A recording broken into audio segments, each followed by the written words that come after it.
The text message arrived at 3:47 p.m. on a Tuesday, right in the middle of my quarterly budget review. If you don't like it, divorce me. That was it.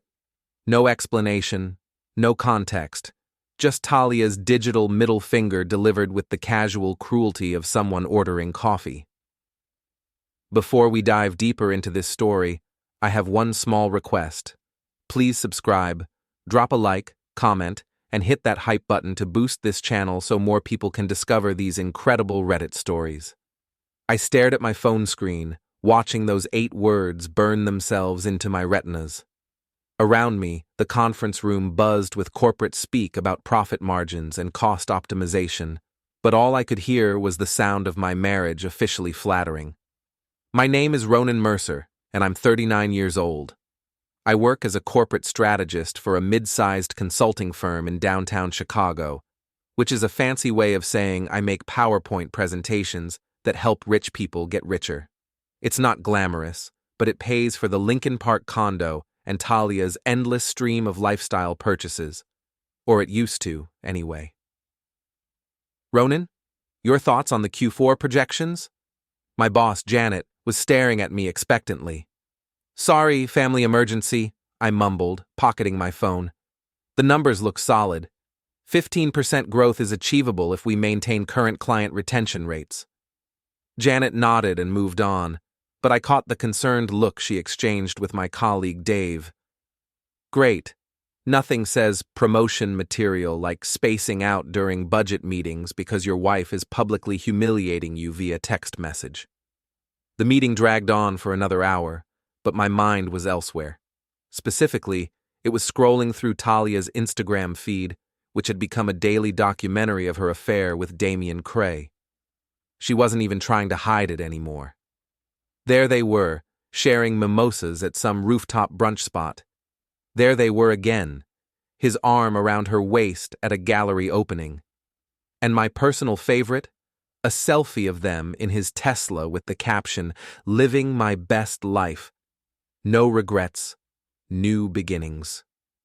The comments were a mix of heart-eye emojis from her followers and barely concealed gossip from people who knew we were still married. "You two look so happy together," wrote one of her friends, as if I didn't exist. "When are you making it official?" asked another. When I finally escaped the office at 6:30, I found myself walking the long way home through Lincoln Park. The October air was crisp, and the leaves were just starting to turn. Couples walked hand in hand along the lakefront path, and I felt like a ghost haunting someone else's happiness. Our condo was on the 15th floor of a glass tower that Talia had insisted we buy 2 years ago. "It's an investment in our future," she'd said, posing for Instagram photos in the floor-to-ceiling windows. The mortgage was crushing, but Talia's lifestyle brand was supposedly taking off, and my salary could cover the basics. The supposedly part turned out to be important. I keyed into the apartment and immediately knew she was back. Her Louis Vuitton suitcase sat in the entryway like a declaration of war, and I could hear her voice drifting from the bedroom, probably on a phone call with one of her enablers.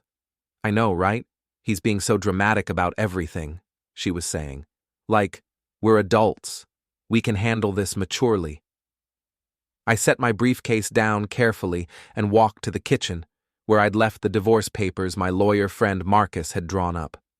They sat in a manila envelope next to the coffee maker, waiting for the right moment. Apparently, that moment had arrived. Talia emerged from the bedroom 20 minutes later, looking like she'd stepped off a magazine cover. Her skin was perfectly tanned, her blonde hair fell in beach waves, and she wore a white sundress that probably cost more than most people's rent. She looked beautiful, confident, and completely unburdened by guilt. "Hey, babe," she said, dropping a kiss on my cheek like nothing had happened. "Miss me?" I slid the manila envelope across the kitchen island. "Your bags are packed. The papers are on the table." The color drained from her face so fast I thought she might faint.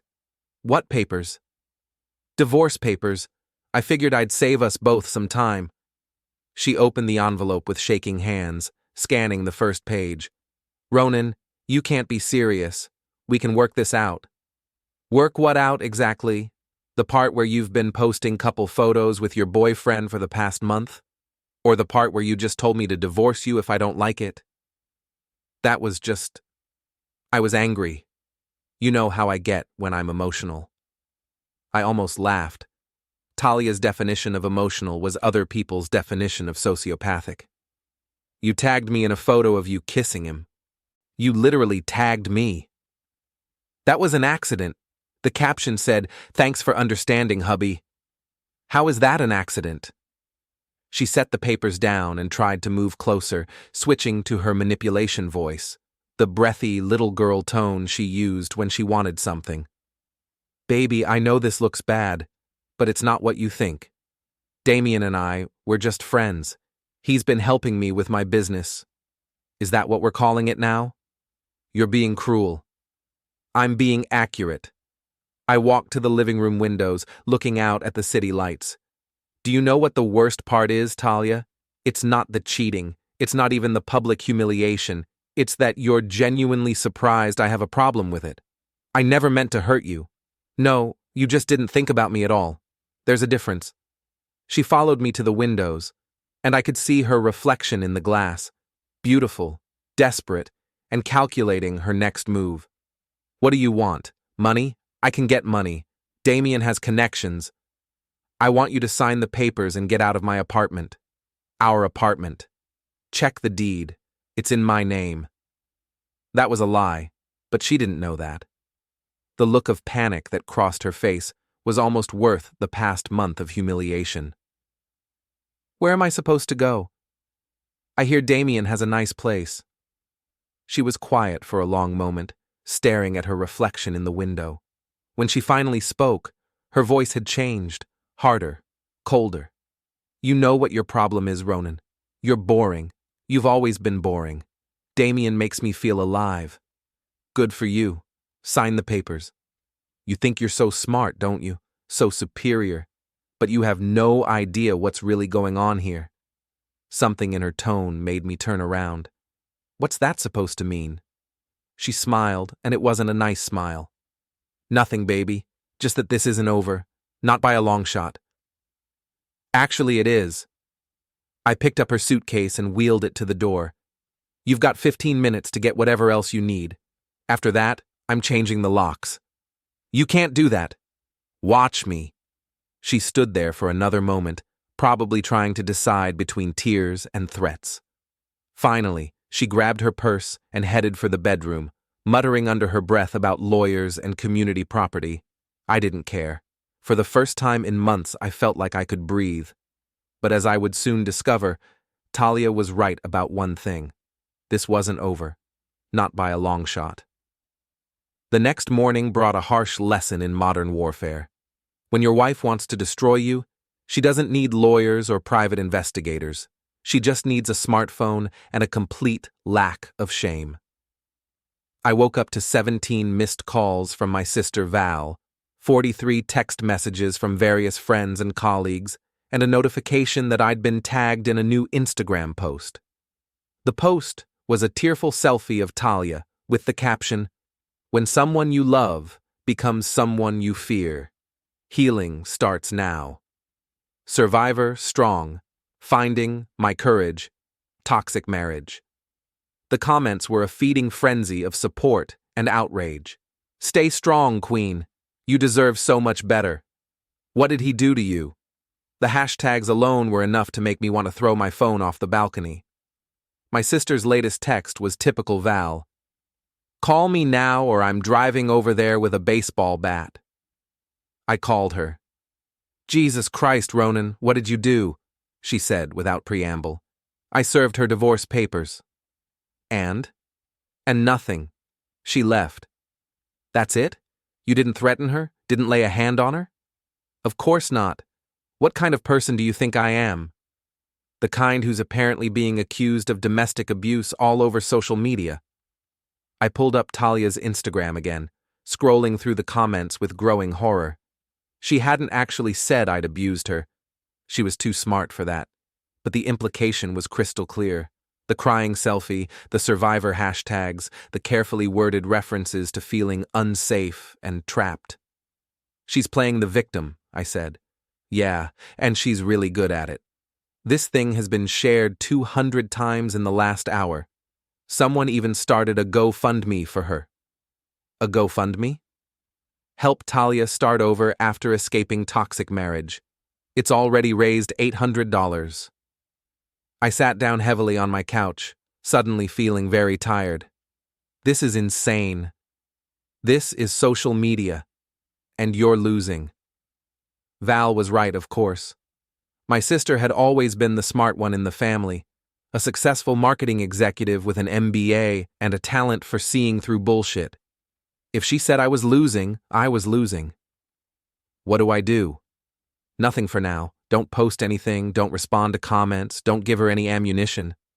But Ronan, you need to be prepared for this to get worse before it gets better. She wasn't kidding.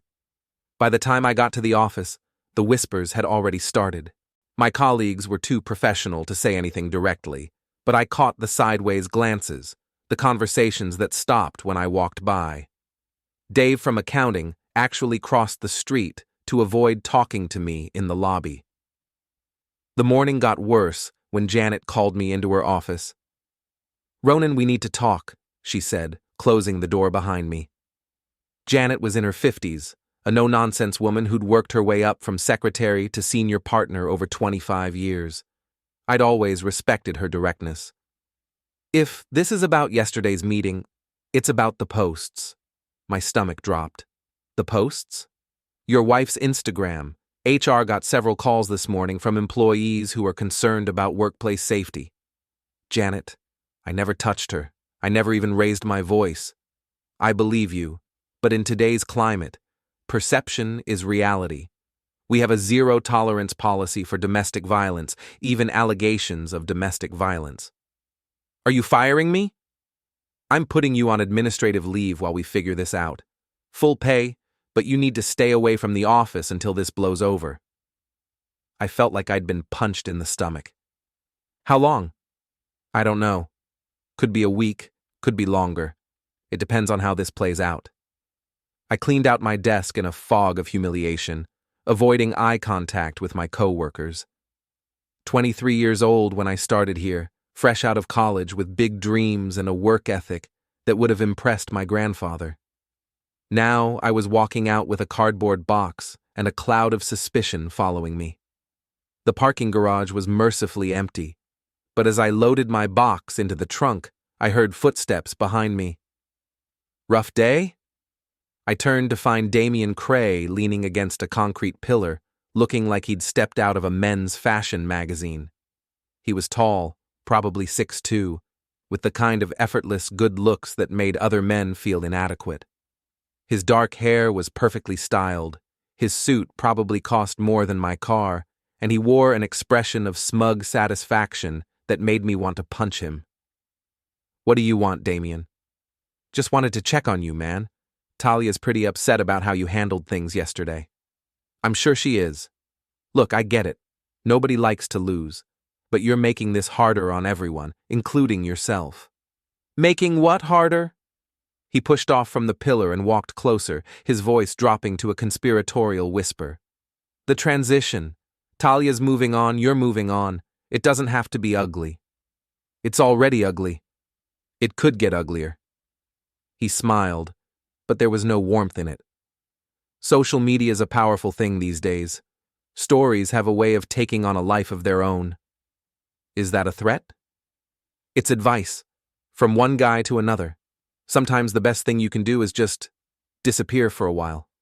Let things cool down. I stared at him for a long moment, taking in his expensive clothes, his perfect teeth, his complete lack of shame. "You're enjoying this. I'm trying to help you." "No, you're not. You're gloating." His smile widened. "Maybe a little.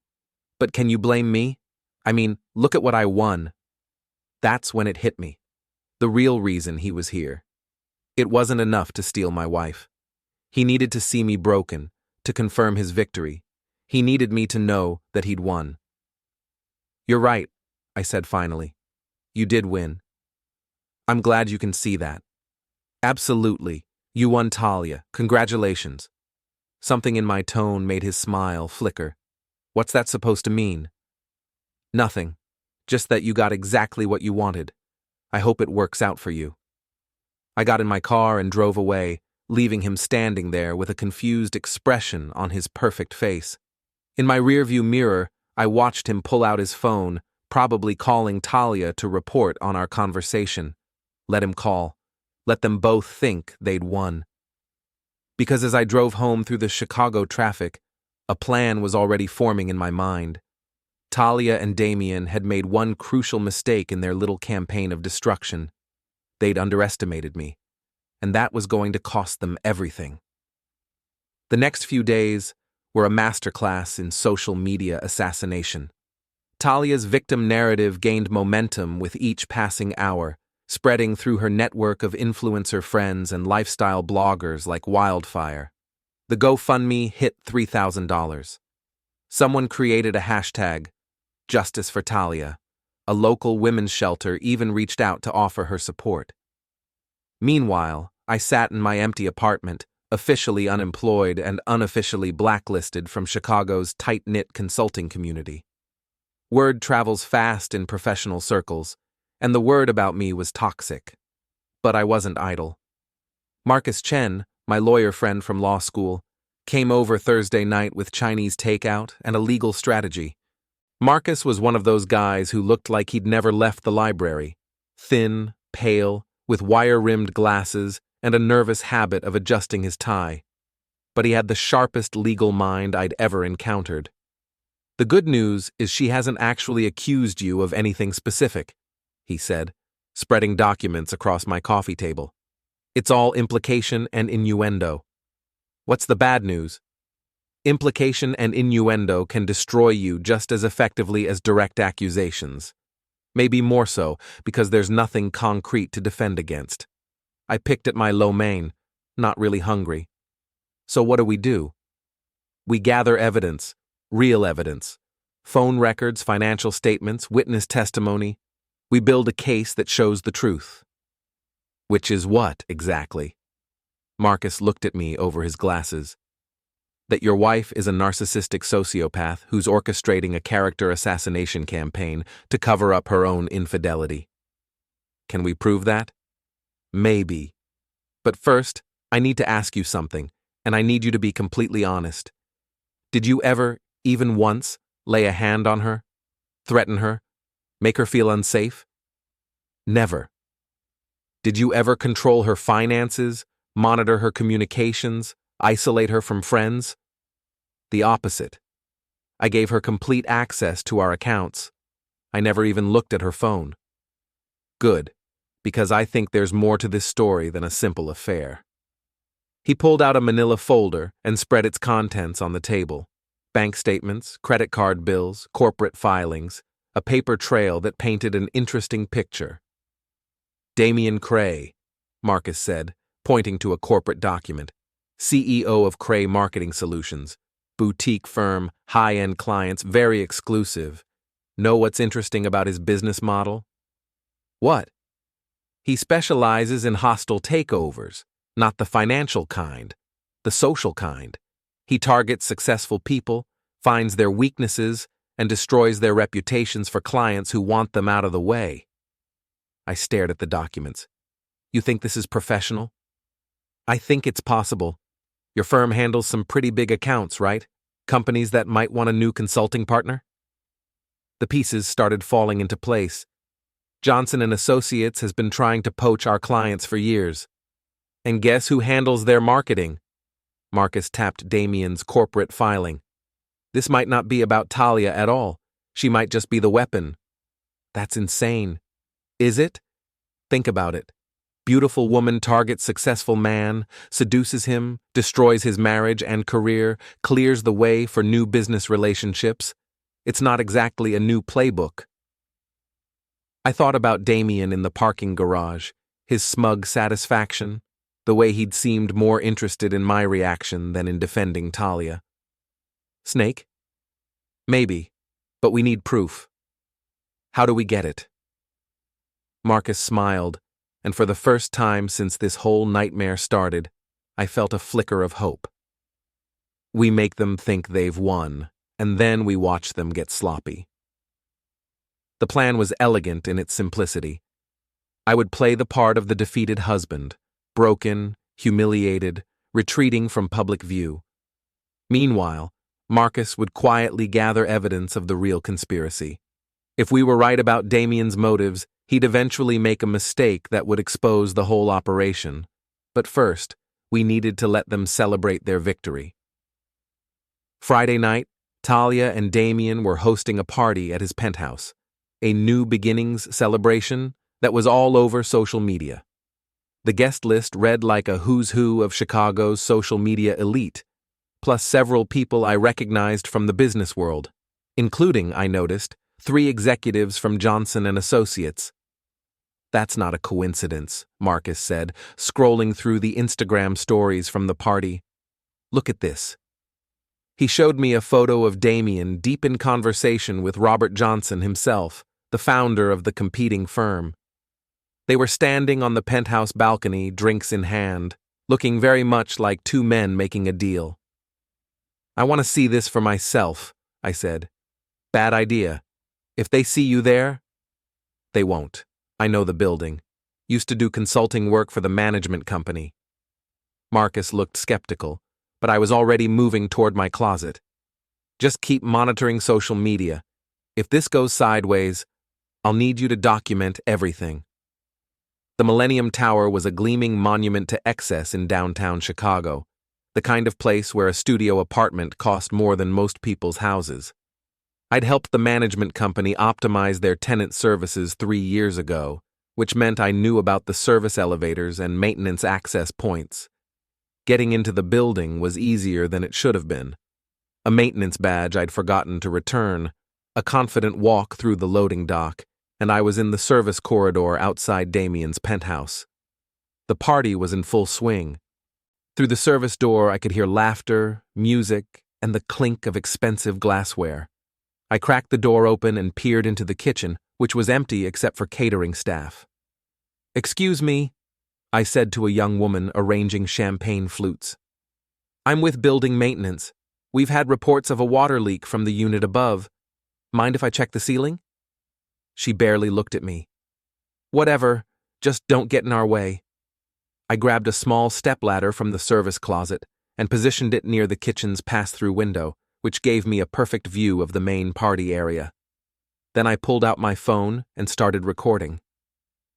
What I saw was exactly what Marcus had predicted. A business meeting disguised as a social gathering. Damien moved through the crowd like a conductor orchestrating a symphony, introducing key players, facilitating conversations, making connections. And at the center of it all was Talia, playing the role of the grateful survivor, accepting congratulations on her escape from her toxic marriage. "She's so brave," I heard one woman say. "It takes real courage to leave an abusive situation." "Damien's been such a support system for her," another added. "He really saved her." I kept recording, documenting faces, conversations, connections. Then I saw something that made me freeze. Robert Johnson was showing Damien a contract, my company's contract with Meridian Industries, our biggest client. They were discussing terms, timelines, transition strategies. Johnson was literally holding the paperwork that would transfer my company's most valuable account to his firm. "Beautiful work," Johnson was saying. "Clean, efficient, no legal exposure. When can we make the announcement?" "Give it another week," Damien replied. "Let the story settle in. Then we'll position it as a fresh start, new leadership, new values, all that corporate responsibility bullshit." "And the wife?" Damien glanced over at Talia, who was posing for selfies with her supporters. "She's served her purpose. I'll keep her around until the contracts are signed, then phase her out. She's too high maintenance for long-term use." I almost dropped my phone. Talia wasn't Damien's partner in this scheme. She was another victim. A beautiful, narcissistic, easily manipulated victim, but a victim nonetheless. "Excuse me, what are you doing up there?" I looked down to find a security guard staring at me with suspicion. The catering staff had apparently gotten nervous about the maintenance guy with the phone. "Water leak inspection," I said, climbing down from the ladder. "All good. No problems found." "I'm going to need to see some ID." "Absolutely." I reached for my wallet, then stumbled slightly, bumping into the champagne table. Glasses crashed to the floor, drawing everyone's attention from the main party. In the confusion, I slipped back through the service door and made my way to the stairwell. Behind me, I could hear voices, questions, the sound of someone checking the service corridor. But I was already gone, racing down 15 flights of stairs with the most important video of my life saved on my phone. Marcus was waiting in my apartment when I got back, pacing nervously around my living room. "Please tell me you didn't do anything stupid," he said. I held up my phone. I did something brilliant. We spent the next 3 hours going through the video, identifying faces, documenting conversations, building a case that would expose the entire conspiracy. By dawn, we had enough evidence to destroy both Damien's business and his reputation. But I wanted more than that. I wanted justice, and I was going to get it. The beauty of social media warfare is that the weapons are freely available to everyone. Talia had used Instagram, Twitter, and Facebook to destroy my reputation. Now it was time to return the favor. But unlike Talia's campaign of lies and manipulation, my counterattack would be built on something she'd never bothered with: the truth. Marcus and I spent the weekend creating what he called the dossier, a comprehensive collection of evidence that told the real story. Phone records showing the pattern of communication between Damien and Johnson and Associates, financial documents revealing suspicious payments to Talia's accounts, corporate filings that exposed Damien's history of reputation destruction for hire, and at the center of it all, the video from the penthouse party. "We need to be strategic about this," Marcus warned. "If we dump everything at once, it'll look like a desperate ex-husband's revenge fantasy. We need to let the story unfold naturally." "What do you suggest?" "We start with the business angle.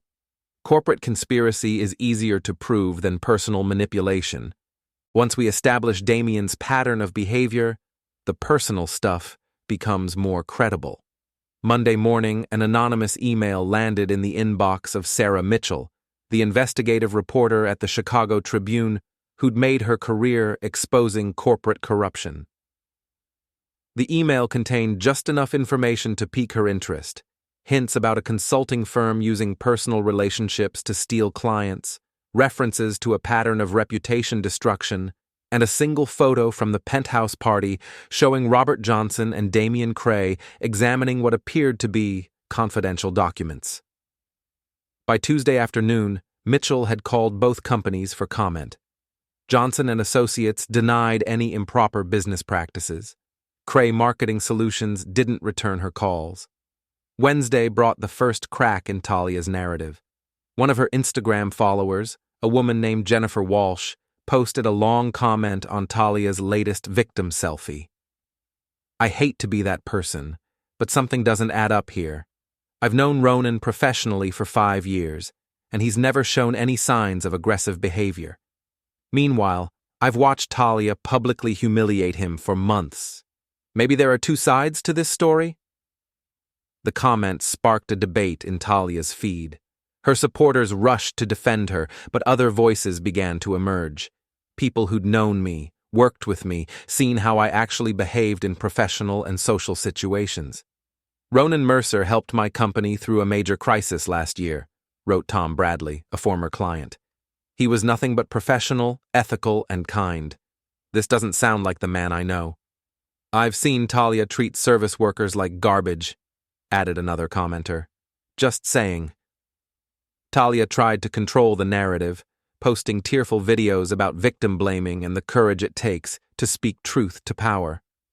But doubt had entered the conversation, and doubt spreads faster than certainty. Thursday morning brought the Tribune article. Consulting firm accused of using personal relationships to steal clients. Sarah Mitchell had done her homework, interviewing former employees of both companies, examining public records, and tracing the pattern of Damien's business model. The article didn't mention me by name, but it didn't need to. Anyone following the story could connect the dots between the corporate conspiracy and the social media campaign that had destroyed my reputation.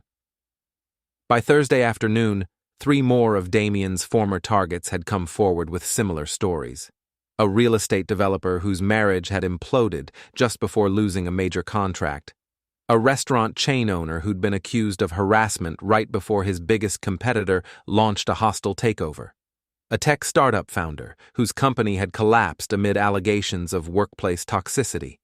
The pattern was clear, and it was devastating. But Damien wasn't going down without a fight.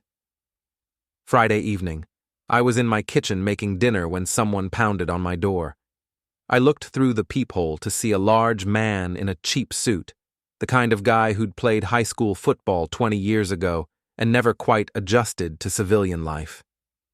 "Ronan Mercer?" he said when I opened the door. "Yeah?" "Gideon Walsh. I work for Mr. Cray. He'd like to have a conversation with you." "Tell Mr. Cray he can call my lawyer." Gideon smiled, but it wasn't friendly. "I don't think you understand. This isn't a request. And I don't think you understand. This is my home, and you're not invited." I started to close the door, but Gideon put his foot in the gap. "Mr. Cray is prepared to make this worth your while. Cash payment, guaranteed job placement, full retraction of all statements to the media. All you have to do is walk away. Not interested. He's also prepared to make things very difficult for you if you don't, more difficult than they already are." I looked at Gideon's meaty face, his cheap suit, his obvious attempt at intimidation. 6 months ago, this would have terrified me. But 6 months ago, I'd been a different person. Someone who believed in playing by the rules. Someone who thought that being reasonable and decent would protect him from unreasonable and indecent people. That person was gone. "You know what?" I said, pulling out my phone. "Let me call Mr. Cray right now. I think we should definitely have that conversation." Gideon looked confused. "You're calling him?" "I'm calling 911. There's a man at my door making threats, and I want it on record." "Wait, that's not 911. What's your emergency?" The dispatcher's voice was clear and professional. "Yes, I'd like to report a man threatening me at my home address. He says his employer will make things very difficult for me if I don't comply with their demands." Gideon's face went pale. "Hang up the phone. The suspect is approximately 6 feet tall, 250 pounds, wearing a gray suit. He's blocking my door and refusing to leave." "I said hang up the phone!" But I was already giving the dispatcher my address, describing the situation in calm, professional terms. By the time I finished the call, Gideon was backing toward the elevator, muttering about misunderstandings and miscommunication. "Tell Mr. Cray I'll be happy to discuss his offer," I called after him, "in front of a judge." The police arrived 20 minutes later, took my statement, and promised to follow up with both Gideon and his employer. I doubted anything would come of it legally, but that wasn't the point. The point was that I'd just documented Damien's escalation from reputation destruction to physical intimidation. And in a world where everything was recorded, documented, and shared, that documentation was a weapon. I called Marcus. "They sent a goon to my apartment," I said. "Please tell me you didn't do anything stupid." "I called the police." "Good. That's exactly what you should have done." "Marcus, I think it's time for phase 2. "You sure? Once we release the personal stuff, there's no going back." I thought about Talia's victim selfies, Damien's smug smile, Gideon's threats, and the 3 weeks of hell they'd put me through. I thought about my ruined career, my destroyed reputation, and the way my own colleagues had crossed the street to avoid me. "I'm sure." "All right then. Let's burn it all down."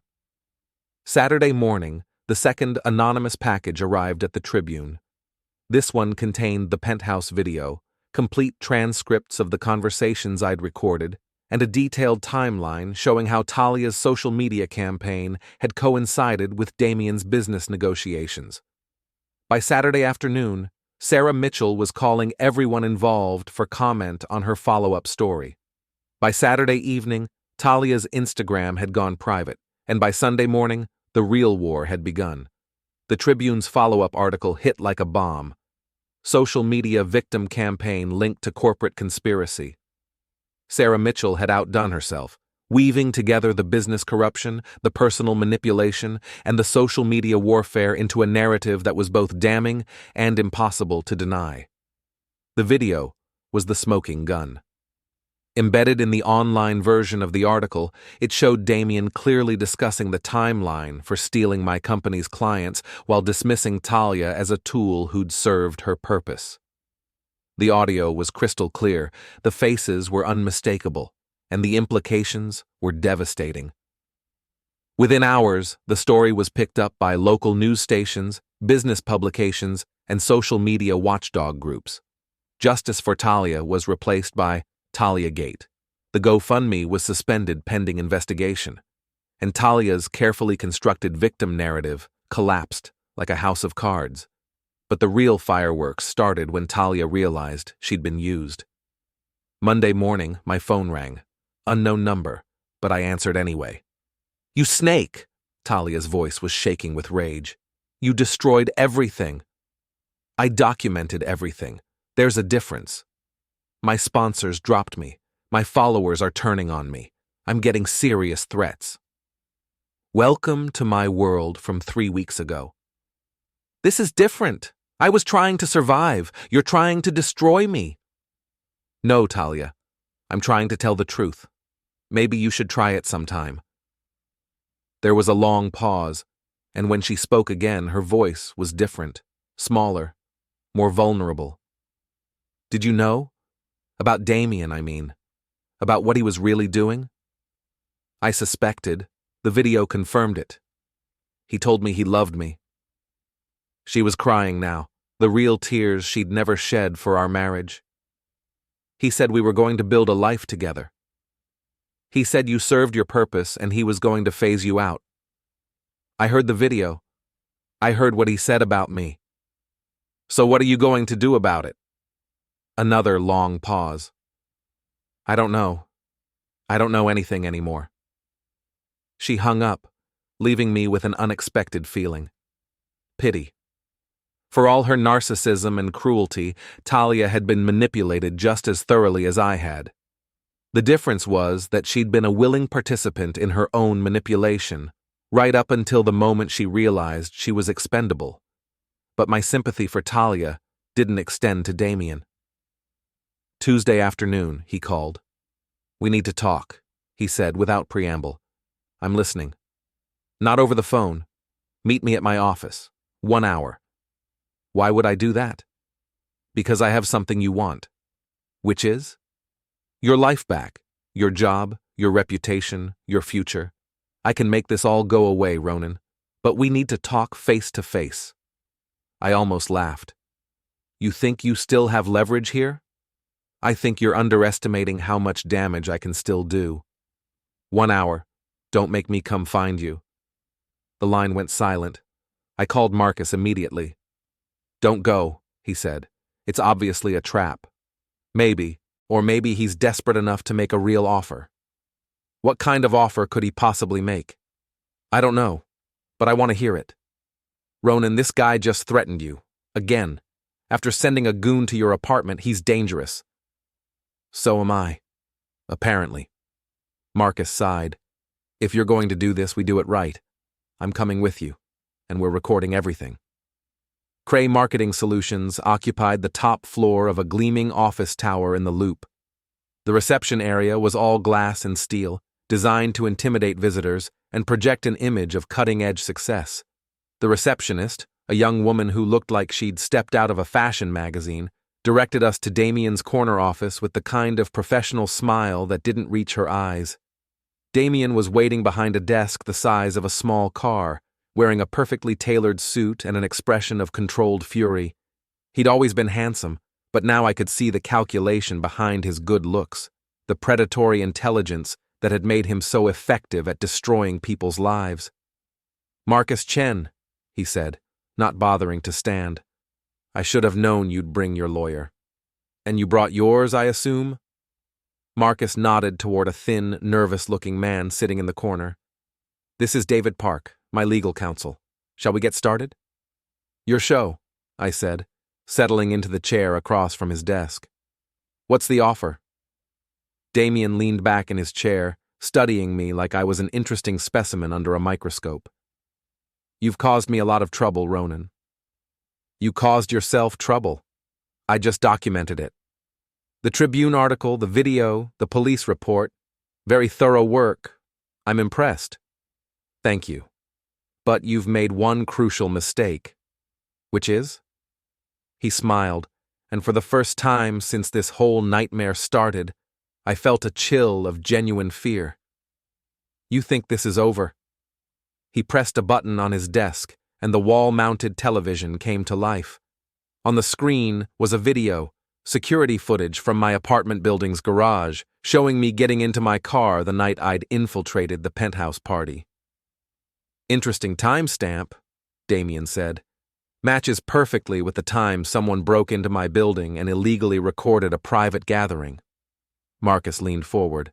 "That's not breaking and entering. He had legitimate access, had being the operative phrase. That maintenance badge expired 6 months ago, which makes this criminal trespass, illegal surveillance, and violation of privacy laws." My stomach dropped. In my rush to gather evidence, I'd forgotten about the badge's expiration date. "But here's the beautiful part," Damien continued. "The video you recorded? Inadmissible in court? Fruit of the poisonous tree? Everything that came from it? The Tribune articles, the police investigation, the social media backlash, all based on illegally obtained evidence." "The business conspiracy is still real," Marcus said, but his voice lacked conviction. "Prove it without the video. Prove it without the conversations you illegally recorded. Prove it with legitimate evidence that doesn't trace back to a criminal act." He had us, and he knew it. The video was the foundation of everything we'd built. Without it, we had circumstantial evidence and speculation. "So here's my offer," Damien said. "You publicly retract everything. You admit the video was fabricated, the accusations were false, and the whole thing was a desperate attempt to salvage your failed marriage. In return, I don't press charges for the break-in. And if I refuse, then you go to prison, and I sue you for defamation, harassment, and intentional interference with business relationships. I'll take everything you have left, and then I'll take everything you might ever have." I stared at him across that massive desk, seeing the trap he'd laid so carefully. He'd goaded me into breaking the law to gather evidence, knowing that the illegal nature of my investigation would invalidate everything I'd discovered. "You planned this," I said. "I plan everything. It's what I do. The goon at my apartment, the phone calls, the threats, you wanted me to escalate. I wanted you to make mistakes. And you did." Marcus was frantically scribbling notes, probably looking for a legal loophole that didn't exist. Damien's lawyer sat quietly in the corner, radiating smug satisfaction. But as I sat there, staring at Damien's triumphant smile, something shifted inside me. Maybe it was the weeks of humiliation, the destroyed career, the friends who'd abandoned me. Maybe it was the realization that playing by the rules had gotten me nothing but pain. Or maybe it was just the simple fact that I was tired of being the victim. "You know what, Damien?" I said, standing up. "You're right. You did plan everything. I'm glad you can see reason, including the part where you recorded yourself committing multiple felonies and then gave me the evidence." His smile faltered. "What are you talking about?" I pulled out my phone and hit play. Damien's voice filled the room. "Give it another week. Let the story settle in. Then we'll position it as a fresh start. New leadership, new values, all that corporate responsibility bullshit. That's from the video you illegally..." That's from the audio recording I made during our conversation just now. I held up the phone. See? Still recording. Amazing what people will admit to when they think they've won. The color drained from his face. You can't. Conspiracy to commit fraud, illegal business practices, criminal intimidation, obstruction of justice. Should I keep going? Because I've got about 20 minutes of you confessing to various crimes. His lawyer was frantically whispering in his ear, but Damien waved him off. That won't hold up in court. Maybe not, but it'll hold up in the court of public opinion. And isn't that where reputations are really made and destroyed? I walked toward the door, then turned back. Oh, and Damien? About that video being inadmissible? You might want to check Illinois wiretapping laws, single-party consent state. As long as one person in the conversation knows it's being recorded, it's perfectly legal. But you were trespassing. I was attending a party. Your security footage shows me entering through the service entrance, which was unlocked and unguarded. I never broke anything, never forced my way in, never entered any area that was clearly marked as restricted. Any first-year law student could get trespass charges thrown out. Marcus was grinning now, finally seeing the trap I'd set. And even if the trespass charges stuck, it wouldn't invalidate the recording. The conversation was in a public area of the party, with no reasonable expectation of privacy. Damien's perfect composure was cracking. You snake. No, Damien. I'm the guy who just beat you at your own game. I walked out of his office, leaving him staring at the phone in my hand. The phone that was still recording every word. The war wasn't over. But for the first time since this nightmare began, I was winning. The final battle played out exactly where it had begun. On social media, in the court of public opinion, under the harsh light of digital scrutiny. Within hours of leaving Damien's office, I'd uploaded the audio recording to a secure server and sent copies to Sarah Mitchell, the FBI's white-collar crime division, and the Illinois Attorney General's office. But more importantly, I'd sent it to someone who had even more reason to destroy Damien than I did. Talia. She called me that evening, her voice steady for the first time in weeks. I listened to the recording, she said. And? I want to help. Why? Because he used me, because he made me into a monster, because he destroyed both of our lives for a business deal. What do you have in mind? Everything. Phone records, text messages, emails, financial documents. He thought I was too stupid to keep records, but I documented everything. Every lie he told me, every promise he made, every time he coached me on what to post. Talia, I know what you're going to say, that I was a willing participant, that I chose to destroy your reputation, that I'm just as guilty as he is. And you're right. But I'm also the only person who can prove that this whole thing was orchestrated from the beginning. She was right. Without her testimony, Damien could claim the conspiracy was my fantasy, that the affair was real and the business angle was coincidental. With her cooperation, we could prove the entire timeline of manipulation. What do you want in return? I asked. Nothing. I just want this to be over. We met the next morning at Marcus's office, where Talia laid out the full scope of Damien's operation. It was even worse than I'd imagined. The affair had been planned from the start. Damien had researched my marriage, identified Talia's vulnerabilities, and systematically seduced her over a period of months. He'd coached her on what to post, when to escalate, how to build sympathy while maintaining plausible deniability. He had a whole playbook, she said, showing us screenshots of his text messages. Different strategies for different personality types. I was the beautiful victim scenario. How many other women has he used like this? Marcus asked. At least 6 that I know of. Probably more.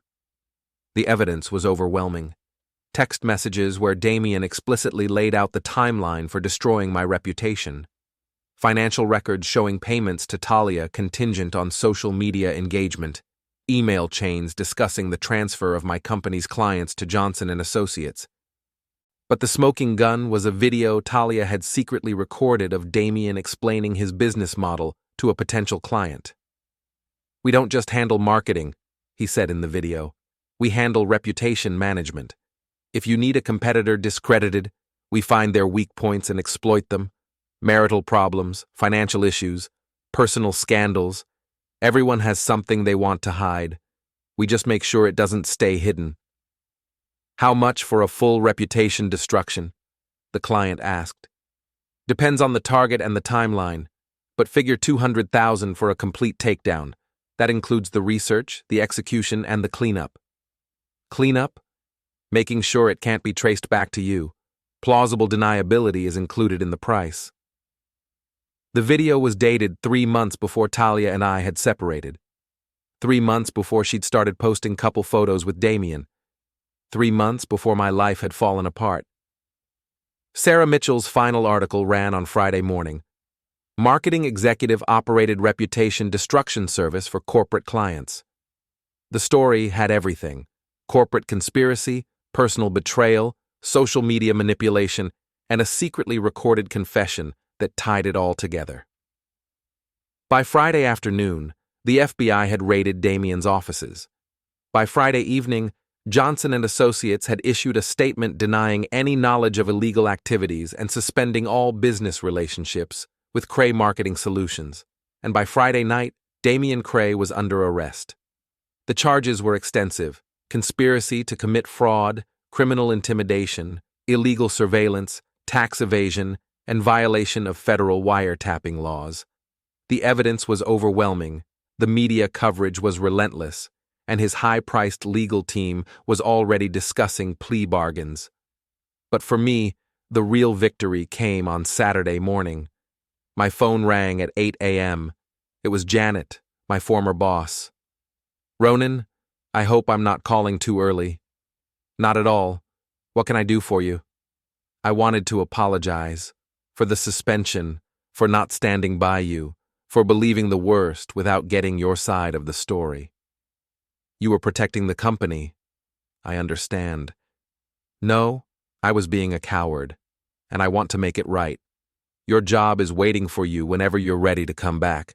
Full reinstatement, back pay for the suspension, and a promotion to senior partner."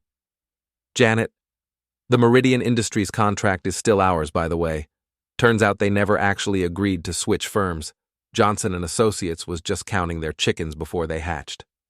I sat in my kitchen, looking out at the city that had witnessed my destruction and resurrection, and felt something I hadn't experienced in months: hope. "When do you want me to start?" "Monday, if you're ready. We've got a lot of work to catch up on." After I hung up, I made coffee and scrolled through the social media aftermath of the story. Charkitaliagate had evolved into Harmer Craygate, with dozens of Damien's former victims coming forward to share their stories. The GoFundMe for Talia had been replaced by a legal defense fund for the people he'd destroyed. Talia herself had posted a long, honest confession on Instagram. No filters, no perfect lighting, just a raw acknowledgement of what she'd done and why she'd done it. The comments were mixed, but there was forgiveness among the condemnation, understanding among the anger. She was going to be okay. Eventually. My phone buzzed with a text from Val. "Saw the news. Proud of you, little brother. Dinner tonight to celebrate?" I was typing my response when another text came in, this one from an unknown number. "You think you won, but this isn't over. I have friends you can't imagine." I stared at the message for a moment, then forwarded it to the FBI agent handling Damien's case. Some people never learn when they're beaten, but I wasn't worried. I'd learned something important over the past month. The truth is a powerful weapon, but only if you're brave enough to use it. And I was done being afraid. I finished my coffee, got dressed, and walked out into the Chicago morning. The sun was shining, the air was crisp, and for the first time in months, I felt like myself again.